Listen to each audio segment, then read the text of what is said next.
Hello and welcome to the TEFL Textbook Review, a resource for you to select the best textbook and supplemental materials for your English language learners.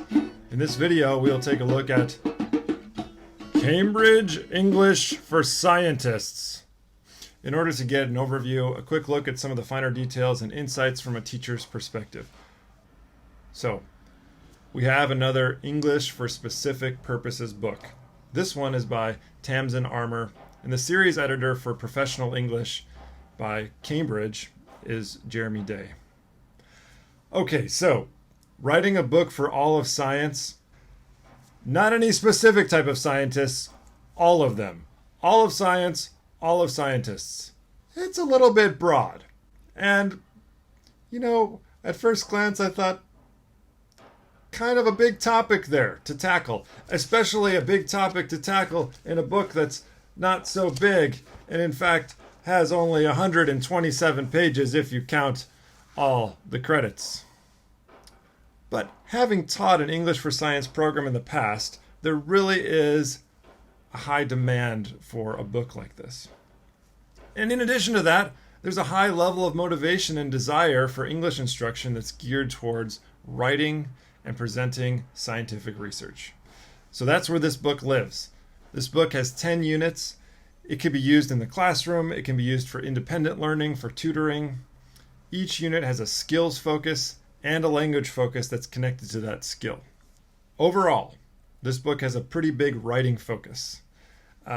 Everything from writing a CV to applying for funding to writing an abstract or a research article, contacting journals.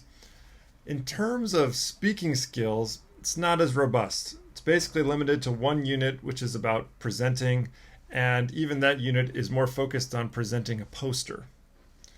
And although the book appears small, it's got a lot of content and plenty of practice exercises, examples, and diagrams.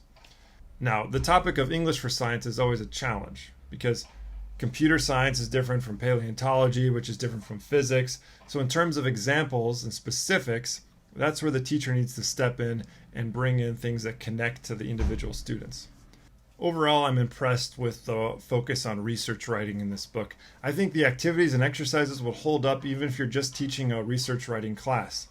I would be careful with this book as it relates to the level of the student. I think there's a lot of times learners are looking for that silver bullet that'll take them from the A2 level to a C1 level. And a book like this won't do that.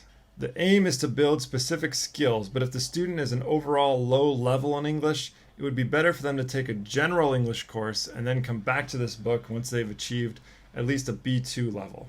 The book claims that it's sort of for a B1 to B2 level, but I would disagree. I'd say probably B2 is going to be better.